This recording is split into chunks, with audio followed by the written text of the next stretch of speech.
دوستو ان اللہ کی ولیہ قرآن شریف کے ساتھ زمین کے اندر زندہ سما گئی۔ اور دوستو یہ بات سننے کے بعد آپ میری بات پر یقین نہیں کر رہے ہوں گے کہ یہ کیسے ہو سکتا ہے، لیکن دوستو یہ بات سچ ہے، یہ واقعہ پیش آ چکا ہے۔ اور دوستو اگر آپ یہ واقعہ کے تعلق سے پوری معلومات جاننا چاہتے ہیں اور اگر آپ جاننا چاہتے ہیں یہ ولیہ کون ہے اور ان کی مزار شریف کہاں پر ہے تو آپ اس ویڈیو کو اینڈ تک دیکھیں۔ انشاءاللہ اس ویڈیو کے ذریعے سے میں آپ کو پوری جانکاری دینے کی کوشش کروں گا۔ اور دوستو اگر آپ نے ابھی تک میرا چینل سبسکرائب نہ کیا ہو تو چینل کو سبسکرائب کر دیں اور آپ اس ویڈیو کو لائک کر دیں۔ اور دوستو اگر آپ یہ میرا ویڈیو فیس بک پر دیکھ رہے ہوں میرا پیج فالو کر لیں۔ تو چلے چلتے ہیں اس ویڈیو کو شروع کرتے ہیں۔ السلام علیکم ناظرین، میں ہوں نسیم رضا قادری۔ دوستو اس سے پہلے والے ویڈیو میں نے آپ کو بتایا حضرت صوفی سرمست رحمت اللہ علیہ کو حضرت نظام الدین اولیاء رحمت اللہ علیہ نے 1400 قافلے کے ساتھ دلی سے دکن کی طرف روانہ کیا، اور اس قافلے میں بابا فرید الدین گنج شکر رحمت اللہ علیہ کے مریدین بھی تھے اور حضرت شہاب الدین سہروردی رحمت اللہ علیہ کے مریدین بھی تھے اور حضرت نظام الدین اولیاء رحمت اللہ علیہ کے مریدین بھی تھے۔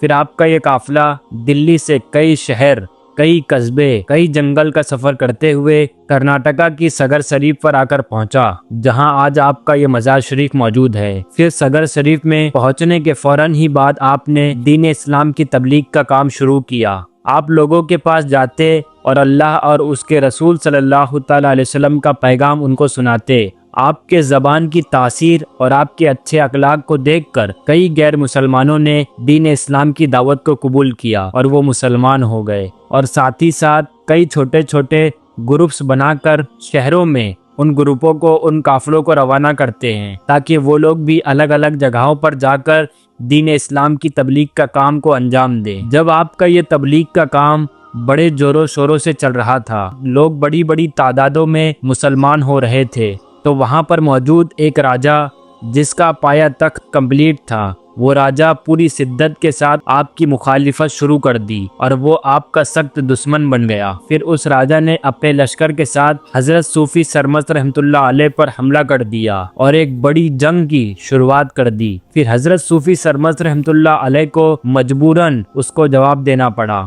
اور یہ جنگ کئی مہینوں اور کئی سالوں تک چلتی رہی، لیکن کئی مہینوں کئی سالوں کی کوششوں کے بعد بھی وہ راجہ ان اولیاء کی جماعت کو ہرا نہیں سکا۔ تو راجہ جادوگر بھی تھا، وہ اپنے گھوڑے پر بیٹھتا ہے اور جادو کی مدد سے اپنے گھوڑے کے ساتھ ہوے میں اڑنے لگتا ہے۔ جب راجہ حضرت کے لشکر کے اوپر سے گزرا تو اس وقت نیچے حضرت صوفی سرمست رحمت اللہ علیہ کی بیٹی، جن کا نام حضرت محبوب بی صاحبہ رحمت اللہ علیہ ہے، حضرت کی صاحبزادی قرآن شریف کی تلاوت کر رہی تھی۔ جب وہ اوپر سے اڑا تو اس گھوڑے کا سایہ قرآن شریف پر پڑتا ہے، تو ان اللہ کی ولیہ کو جلال آیا۔ تو حضرت کی صاحبزادی تیر اندازی اچھی طرح سے جانتی تھی، وہ اس میں ماہر تھی۔ آپ نے اپنا تیر کمان نکالا اور اس بادشاہ، اس راجہ پر نشانہ سادھا، تو وہ تیر سیدھا جا کر اس راجہ کے گلے میں لگا اور وہ راجہ وہیں پر ہلاک ہو گیا۔ تبھی سے حضرت محبوب بی صاحبہ ترکس بی بی صاحبہ کے نام سے مشہور و معروف ہو گئی۔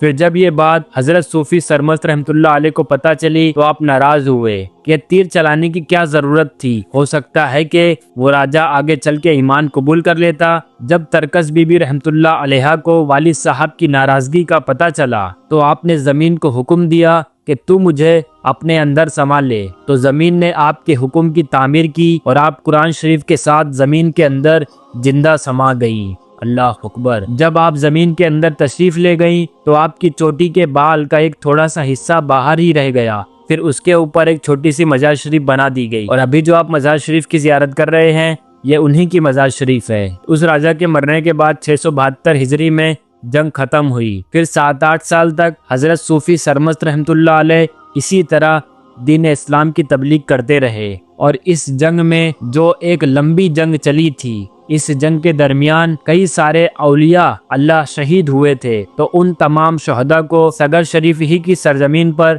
مدفن کیا گیا تھا، اور اتنے سارے شہید یہاں پر آرام فرما رہے ہیں۔ اسی وجہ سے پرانے زمانے ہی سے بزرگان دین اس سرزمین کو گنج شہیدہ اور کربلا ثانی کے نام سے یاد کرتے ہیں۔ پھر 16 صفر